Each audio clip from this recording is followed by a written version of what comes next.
Hello friends, ज्ञान मंत्रा में आप सबका स्वागत है। आज हम बाल विकास एवं शिक्षा शास्त्र डिस्कस करने जा रहे हैं।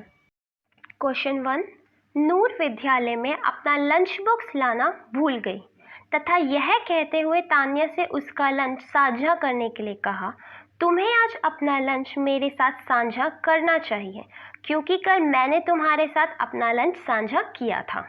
अब इसमें क्वेश्चन इन्होंने बनाया है, लॉरेंस कॉलबर्ग के नैतिक विकास के सिद्धांत के अनुसार नूर का कथन डैश अभिविन्यास प्रारूप को डैश अवस्था पर दर्शाता है। बड़ा सिंपल सा क्वेश्चन है। लॉरेंस कॉलबर्ग ने नैतिक विकास का सिद्धांत दिया था।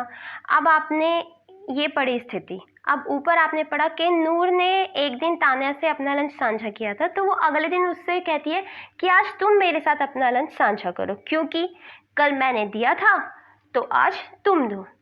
अब इन शब्दों से पहचानने की कोशिश कीजिए। यहाँ पे साफ है आदान प्रदान, एक हाथ देना एक हाथ लेना, तो इसका सीधा फोर्थ आंसर जाता है आदान प्रदान परंपरागत। हमारा दूसरा क्वेश्चन है, समाज में विभिन्न लिंगों के लिए उपयुक्त मानी जाने वाली प्रारूपिक विशेषताओं के बारे में जन सामान्य की अवधारणा को क्या कहते हैं। अब समाज में हमेशा से कुछ मानसिकता बनी हुई है जेंडर्स को लेकर। लोगों की हमेशा से मानसिकता रही है कि लड़कियां करेंगी घर का काम और पुरुष करेंगे बाहर का काम, तो इन्हीं के बारे में पूछ लिया तो इसको क्या कहेंगे, जेंडर रूढ़िवादिताएं, क्योंकि ये रूढ़िवादिता बन चुकी है जो पुराने जमाने से ही इंसान के दिमाग में बैठ गई है और आज तक भी वही बैठी हुई है। अब हमारा क्वेश्चन 3 आता है, हाल ही में पाठ्यचर्या में ऐसी कहानियों को शामिल करने के लिए विवेकशील प्रयास किया गया जिसमें पिता घर के कार्यों में लगा रहता है। अब जरा ध्यान देना, पिता घर के कार्यों में लगा रहता है और माता साहसी गतिविधियों को करती है। यह कदम किस लिए महत्वपूर्ण है। अब आप देखिए, हमारे में शुरू से ही लोगों के दिमाग में एक मानसिकता बनी हुई है, रूढ़ियों से ही चली आ रही है, रूढ़िवादिताएं हैं जो रूढ़ियां इंसान के दिमाग में है कि जो पुरुष है वो बाहर का काम करेंगे और महिलाएं घर का। लेकिन आज समय बदल चुका है, महिलाएं और भी क्षेत्रों में काम कर रही है, टीचर है, फौज में है, डॉक्टर है, मतलब हर क्षेत्र में आज महिलाएं आगे बढ़ रही है। तो पुराने जमाने की जो ये रूढ़ियां चली आ रही है, इन्हीं को तोड़ने के लिए अब हमारे बुक्स में कुछ चेंजेस किए गए हैं जिसमें पुरुषों को भी महिलाओं के काम करते हुए दिखाया गया है, वहीं स्त्रियां भी हर प्रकार के कार्य कर रही है। अब वहीं यहाँ पे दिखाया गया कि पिता कर रहे हैं घर का काम और माता कर रही है साहसी गतिविधियां। तो नॉर्मल सी बात है, ये हमारी जेंडर रूढ़िवादिताओं को समाप्त कर रहे हैं। तो हमारा आंसर कौन सा हुआ, दूसरा, यह जेंडर रूढ़िवादिताओं को समाप्त करता है। अब हमारा चौथा क्वेश्चन है, वाइगोत्स्की के अनुसार जब एक वयस्क बच्चे के निष्पादन के वर्तमान स्तर को संयोग द्वारा विस्तारित करता है तो इससे क्या कहते हैं। अब वाइगोत्स्की का तो पता ही होगा आपको, उन्होंने एक शब्द दिया था स्काफोल्डिंग, जिसमें जो बच्चे होते हैं, बच्चे अपना कार्य किसी बड़े की हेल्प से करते हैं और जब वो किसी दूसरे की हेल्प से अपना कार्य पूर्ण करते हैं तो उस स्थिति को स्काफ फोल्डिंग कहा जाता है। यहाँ उसी की बात की जा रही है, तो सीधा आप देख सकते हो थर्ड आंसर स्काफ फोल्डिंग, और हिंदी में दिया गया पाड़ ढांचा। क्वेश्चन 5, जीन पियाजे के संज्ञानात्मक विकास के सिद्धांत के अनुसार परिकल्पित निगमनात्मक तर्क किस अवधि में विकसित होता है। अब पियाजे का संज्ञानात्मक विकास आपने पढ़ा ही होगा, इसमें आपकी आती है अमूर्त संक्रियात्मक अवस्था। ये वह अवस्था है जब बच्चे में तर्क शक्ति का विकास हो जाता है, और तर्क शक्ति का विकास होता है तभी वह जो चीज सामने नहीं है उसके बारे में भी विचार कर सकता है। तो इसका जवाब होगा अमूर्त संक्रियात्मक अवस्था।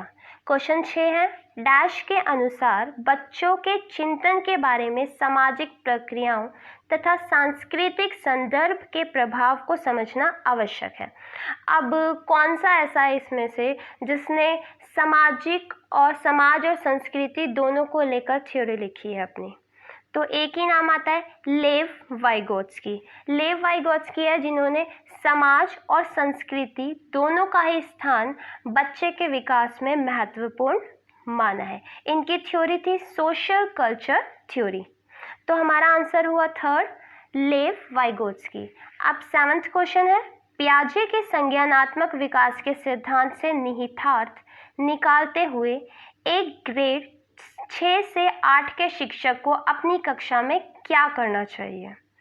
अब ये मानसिक विकास को लेकर चलता है। पियाजे का संज्ञानात्मक विकास है वो मानसिक विकास पे पूरा डिपेंड करता है। तो इसका आंसर एक ही आता है, ऐसी समस्याएं प्रस्तुत करनी चाहिए जिससे तर्क आधारित समाधान की आवश्यकता होती है, क्योंकि बच्चा अपना दिमाग का प्रयोग तभी करेगा जब उसके सामने ऐसी समस्याएं आएंगी जिनके बारे में वो सोच विचार करे। अब हमारा चौथा क्वेश्चन आता है, हार्वर्ड गार्डनर के बहुबुद्धि सिद्धांत के अनुसार तार्किक गणितीय, अब जरा ध्यान देना, यहाँ पे वर्ड है तार्किक गणितीय बुद्धि वाले एक व्यक्ति की क्या विशेषताएं हो सकती है। अब तार्किक गणितीय, जिसके दिमाग में गणित के विषय में तर्क करने की क्षमता हो। अब यहाँ पे चारों ऑप्शंस में से आप देख लीजिए कि गणित के विषय में कौन सा ऑप्शन बात कर रहा है। पहला, ध्वनि ताल तथा शब्दों के अर्थ के प्रति संवेदनशीलता, बिल्कुल नहीं, हो ही नहीं सकता, ध्वनि ताल आ गया। दूसरा, दृश्य स्थानिक परिवेश को सटीक रूप से ग्रहण करने की योग्यता। अब गणित है तो उसमें सोचना है, सवाल को हल करना है, देखकर तो कुछ नहीं बताना। थर्ड होता है संगीत से रिलेटेड है, तो ये तो पहले ही अलग हो गया। अब हमारा लास्ट बचता है ऑप्शन 4, पैटर्न को खोजने की एवं तर्क की लंबी श्रृंखला को हल करने की क्षमता और संवेदनशीलता। अब पैटर्न का प्रयोग किसमें होता है? गणित में, जिसको हल करने के लिए आपको अपने माइंड का यूज करना पड़ता है, उसके बारे में सोचना पड़ता है, तब जाके उसका हल निकलता है। तो हमारे 8 क्वेश्चन का आंसर हुआ 4th। क्वेश्चन 9, वह प्रक्रिया जिसके द्वारा बच्चे आदतों, कौशलों, मूल्यों तथा अभिप्रेरणा को विकसित करते हैं और जो उन्हें समाज का जिम्मेदार एवं क्रियाशील सदस्य बनाती है, उसे क्या कहा जाता है? अब समाज का जिम्मेदार और क्रियाशील सदस्य इंसान कहाँ रह के सीखता है? सोचिए, समाज में। समाज ही है जो इंसान को समाज के नियम कानून सिखाता है, जिम्मेदारियां सिखाता है, अपने कर्तव्य सिखाता है। तो इसका सीधा साधा आंसर जाता है ऑप्शन 1, समाजीकरण। क्वेश्चन 10 है, मानव विकास के संदर्भ में आनुवांशिकता तथा पर्यावरण की भूमिका के बारे में निम्नलिखित कथनों में से कौन सा सही है? अब यहाँ पे आ गया आनुवांशिकता तथा पर्यावरण। अब इसका जवाब है ऑप्शन 4, आनुवांशिकता एवं पर्यावरण दोनों एक जटिल पारस्परिक क्रिया के रूप में मानव विकास को प्रभावित करते हैं। आनुवांशिकता और पर्यावरण दोनों का ही मानव के विकास में महत्वपूर्ण योगदान होता है। अब क्वेश्चन 11 है, एक प्रगतिशील कक्षा में क्या होता है, अब उसके बारे में बताना है। विद्यार्थियों के द्वारा ज्ञान की संरचना की जाती है। इसका उत्तर एक ही होगा, क्योंकि इसमें विद्यार्थियों के द्वारा ज्ञान की संरचना की जा रही है। बाकी ऑप्शंस अगर आप देखना चाहो तो देख सकते हो। निष्क्रिय रूप से ज्ञान प्राप्त किया जाता है, जो बिल्कुल ही गलत है। विद्यार्थियों के द्वारा ज्ञान को उसी रूप में दोहराया जाता है, ये भी गलत है, क्योंकि प्रगतिशील कक्षा प्रगति करेगी, उसी रूप में नहीं दोहराएगी। 4th है, शिक्षक के निर्देशों के अनुसार विद्यार्थी के द्वारा ज्ञान का अनुसरण किया जाता है, ये भी गलत है। अब इसका जवाब सिर्फ एक ही होता है, पहला, विद्यार्थी के द्वारा ज्ञान की संरचना की जाती है। क्वेश्चन 12 है, सतत एवं समग्र मूल्यांकन में क्या शामिल है? इसका आंसर है 4, विविध प्रकार की रणनीतियों का प्रयोग करते हुए दोनों संरचनात्मक एवं संकलनात्मक आकलन का प्रयोग करना। इसका आंसर 4th बनता है। अब अगर आप पहला देखते हैं तो इसमें केवल संरचनात्मक, केवल तो नहीं होता, उसमें संकलनात्मक का भी महत्वपूर्ण स्थान है, और ना तो संरचनात्मक ना संकलनात्मक। थर्ड तो बिल्कुल ही गलत है, पहला और दूसरा दोनों सही था। अब ये दोनों ऑप्शन 4th को मिलकर एक बना देते हैं, तो हमारा जवाब हुआ 4, विविध प्रकार की रणनीतियों का प्रयोग करते हुए दोनों संरचनात्मक एवं संकलनात्मक आकलन का प्रयोग करना।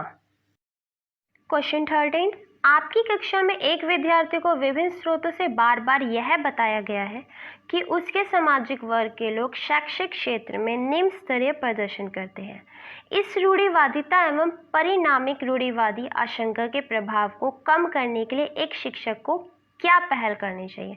अब इसमें पहले आप क्वेश्चन को ध्यान से देखिएगा कि एक स्पेशल विद्यार्थी को कहा जा रहा है कि तुम्हारे ही सामाजिक वर्ग के लोग हैं जो शैक्षिक क्षेत्र में निम्न प्रदर्शन कर रहे हैं, कमज़ोर है पढ़ाई में, तो उसको दूर करने के लिए शिक्षक क्या कर सकता है। अब शिक्षक, नॉर्मल सी बात है, पहला पॉइंट देखिए, सरोकार को अनदेखा करना, वो इस चीज़ को अनदेखा तो कर नहीं सकता, अगर अनदेखा किया तो ये क्लास में और ज़्यादा बढ़ जाएगा।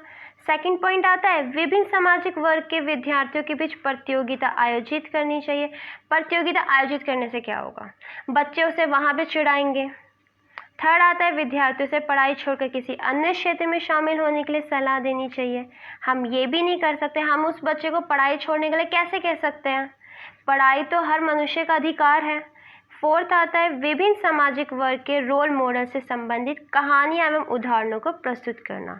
हम फोर्थ ऑप्शन को यूज़ कर सकते हैं। एक शिक्षक होने के नाते अगर कक्षा में कुछ गलत हो रहा है तो हमारा फर्ज बनता है कि हम बच्चों को समझाएं, और समझाने का एक ही तरीका है कि उस बात से संबंधित कुछ कहानियाँ बच्चों को सुनाएं, जीवन के कुछ रोल मॉडल उनके सामने प्रदर्शित करें। जैसे कि हम डॉक्टर भीमराव अंबेडकर का उदाहरण देकर उनकी कहानी को बच्चे के सामने समझा सकते हैं कि निम्न वर्ग का विद्यार्थी भी पढ़ लिख कर ऊंचाई पर पहुंच सकता है, पढ़ाई किसी स्पेशल वर्ग से संबंधित नहीं है। तो हमारा आंसर हुआ 4। क्वेश्चन 14, एक समावेशी कक्षा में शिक्षक को क्या करना चाहिए। अब शब्द आ गया समावेशी कक्षा। समावेशी कक्षा क्या होती है, सोचो। समावेशी कक्षा वह होती है जहां मानसिक रूप से बीमार या शारीरिक रूप से जो बच्चे कमज़ोर होते हैं और सामान्य बालक, सभी बालकों को एक ही कक्षा में शिक्षा प्रदान की जाती है। तो जब सभी बच्चों को एक ही कक्षा में शिक्षा प्रदान की जाती है तो शिक्षक को क्या सोच के चलना चाहिए। हमारा पहला ऑप्शन है, यह विश्वास करना चाहिए कि प्रत्येक बच्चे में अपनी योग्यता एवं शक्ति के अनुसार सीखने की क्षमता है। बिल्कुल सही, हम ये चीज़ मान सकते हैं कि सब बच्चे में अपनी योग्यता है, बच्चा अपनी जन्मजात योग्यता लेकर आता है और वो किस चीज़ को कैसे सीखेगा ये उसकी क्षमता पर डिपेंड करता है। तो पहला ऑप्शन हमारा बिल्कुल सही है। अगर हम बाकी के भी ऑप्शन देखें तो आप ध्यान दीजिए, अशक्त अधिगमकर्ताओं के प्रति दया एवं सहानुभूति का भाव प्रदर्शित करना चाहिए। बिल्कुल नहीं, जो अशक्त अधिगम करता है, जिसमें किसी चीज़ की कमजोरी है, आप उसके साथ सहानुभूति प्रकट करेंगे तो उसे लगेगा आप उस पर दया कर रहे हो। आप ये चीज़ क्लास में नहीं कर सकते। थर्ड है, बच्चों को अपाहिज बच्चा, मंदबुद्धि बच्चा आदि के रूप में वर्गीकृत करना चाहिए। बिल्कुल भी नहीं, आप कक्षा में इन शब्दों का यूज़ ही नहीं कर सकते। फोर्थ आता है, केवल प्रभावशाली एवं योग्य बच्चों पर ध्यान देना चाहिए। ये भी गलत है। जब आप एक पूरी कक्षा को पढ़ा रहे हैं तो आपके लिए हर बच्चा इम्पॉर्टेंट है। अगर उसमें कोई प्रॉब्लम है तो उस पर ज़्यादा ध्यान दीजिए, आप उसे बिल्कुल इग्नोर नहीं कर सकते। तो हमारा जवाब होगा फर्स्ट। क्वेश्चन 15, एक विद्यार्थी कक्षा में निम्नलिखित लक्षण प्रदर्शित करता है, जैसे पढ़ने के प्रति चिंता, उसे टेंशन रहती है, शब्दों या अक्षरों को पहचानने में कठिनाई, वो शब्दों और अक्षरों को पहचान नहीं पा रहा, निम्न स्तरीय शब्दावली कौशल, पहले पढ़े हुए पाठों को समझने या याद करने में कठिनाई महसूस करती है। ये किसके सूचक हैं। फर्स्ट, एक स्वलीन विद्यार्थी के रूप में, बिल्कुल नहीं। आप इनसे कैसे कह सकते हो कि वो स्वलीन विद्यार्थी, कहीं भी नहीं दिया कि वो अपने आप अलग अपना अपना पढ़ता रहता है, अपने में खोया रहता है। एक सृजनात्मक विद्यार्थी, वो भी नहीं। थर्ड, अधिगम अशक्तता वाले विद्यार्थी के रूप में, हाँ ये हम कह सकते हैं, क्योंकि अधिगम अशक्तता जिसको पढ़ने में कठिनाई है, आप शब्दों और अक्षरों को पहचानने में कठिनाई, वो अधिगम में ही आती है। निम्न स्तरीय शब्दावली कौशल, वो भी अशक्तता में ही आ रहा है अधिगम की। पहले पढ़े हुए पाठों को समझने या याद करने में कठिनाई, ये भी अधिगम अशक्तता वाले विद्यार्थियों में देखा जाता है। मानसिक क्षति वाले विद्यार्थी, ये नहीं मान सकते, तो इसका जवाब होगा थर्ड, अधिगम आवश्यकता वाले विद्यार्थी के। आज की वीडियो में बस इतना ही। अगर आपको वीडियो पसंद आए तो प्लीज़ लाइक एंड सब्सक्राइब ज़रूर करें ताकि आपको next update time to time मिलती रहे। बाकी के क्वेश्चन नेक्स्ट वीडियो में। Thank you.